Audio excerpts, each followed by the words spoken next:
O Comitê de Política Monetária do Banco Central vai se reunir hoje. Na realidade, está reunido desde ontem, terça-feira. A reunião continua hoje, na quarta, para anunciar no fim do dia, começo da noite, a nova taxa básica de juros da economia. A expectativa é de redução de meio ponto percentual, de 11,75%, patamar onde está agora, para 11,25%. O corte de meio ponto percentual é aposta de praticamente todos os economistas de bancos. Se confirmada, será a quinta redução consecutiva na taxa Selic, que então chegará ao menor patamar desde março de 2022, quando estava em 10,75% ao ano. Cláudio Dantas e Amanda Klein. A expectativa, como eu disse, é praticamente unânime por uma redução de mais meio ponto. A dúvida é daqui para frente, com o resultado fiscal no ano passado um pouquinho pior do que o esperado. O ministro justificou, teve pagamento de precatório, teve compensação de ICMS para governador. E promete, se não atingir o déficit zero, pelo menos apontar o caminho, mostrar que está perseguindo. Como é que vocês veem a trajetória da reunião de hoje até o fim do ano para o Banco Central, Amanda?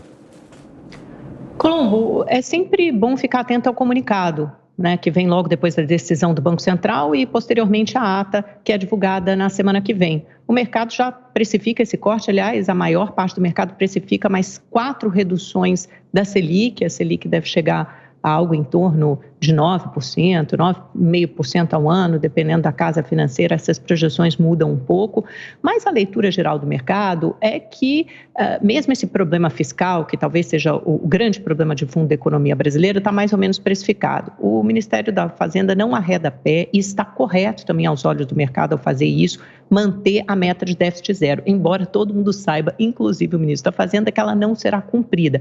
Mas isso mostra compromisso com o dever de casa, com o esforço fiscal.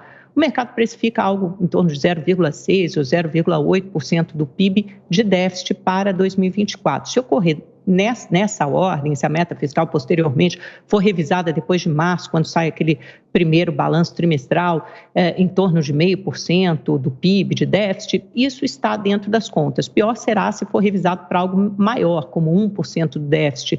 Tudo isso depende muito também do comportamento das receitas esse ano. Como o governo escolheu definir uma estratégia ali, né? Vai fazer o ajuste fiscal por meio do aumento da receita e não pelo corte de gastos, isso fica tudo muito mais difícil de estimar. Essas contas de quanto cada política aprovada pelo Congresso impactará nos cofres públicos em aumento de arrecadação, em aumento de receita, é sempre muito difícil. Portanto, esses números vão sendo revelados ao longo do ano. Há uma expectativa de um crescimento moderado ainda para o Brasil. O Boletim Focus estima 1,5%. O FMI já falou essa semana em 1,7%. O ministro da Fazenda, como a gente mostrou aí, especula algo em torno de 2%. Mas tudo isso vem surpreendendo positivamente nos últimos anos. Sinal de que as reformas deixaram um legado positivo e que o Brasil aumentou aí sua capacidade, seu potencial de crescimento. E tudo isso, mais importante, sem gerar inflação. A inflação ficou dentro da meta no ano passado, abaixo do teto da meta pela primeira vez desde 2020, e no Boletim Focus apareceu essa semana algo em torno de 3,8%, portanto dentro da meta novamente. Não parece que haverá sustos nesse sentido inflacionário. Isso é muito importante para o consumidor.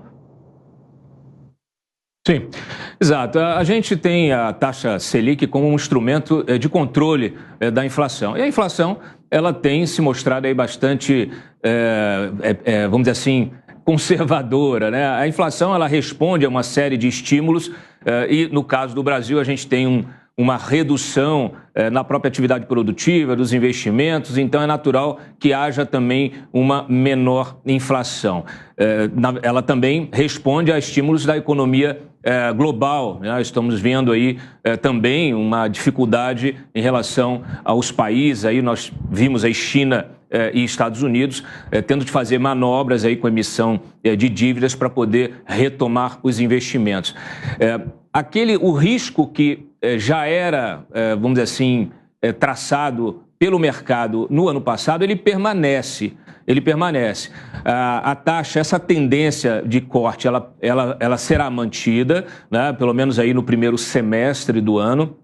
Mas o risco, o mercado está de olho no risco. Qual é o risco? O risco fiscal, o risco dos gastos, da expansão de gastos do governo, do atual governo, e também a queda na arrecadação, justamente derivada de uma economia que pode regredir um pouquinho aí, ter um impacto negativo no PIB. Ontem, inclusive, tivemos aí o ministro da Agricultura, o Carlos Fávaro, reunido com o Haddad, falando, alertando sobre a quebra de safra e o risco para o agro, que é uma das grandes molas propulsoras do PIB no Brasil. Eu já havia alertado sobre esse risco da quebra de safra, ele se confirmou e agora o governo precisa também criar um pacote de estímulo para o agro. Isso significa expansão de gastos. Então, você tem um aumento desse risco fiscal que vai impactar lá na frente. Só que esses cortes da Selic, é bom lembrar, porque eles respondem, não é algo imediato, né? Não é algo que acontece agora e o Banco Central vai lá e toma uma decisão de cortar ou de manter ou de aumentar os juros. Isso, há um monitoramento, né? Quando há uma tendência na economia, aí você tem uma tomada de decisão. Então, por enquanto, a tendência é de corte, o mercado já precificou esses cortes, a expectativa é, inclusive, que no final do ano chegasse a 9% a Selic. Vamos ver como é que isso acontece, né? Como é que isso vai ao longo do primeiro semestre, porque, de fato, nós temos presentes esses riscos aí que podem interferir no processo inflacionário.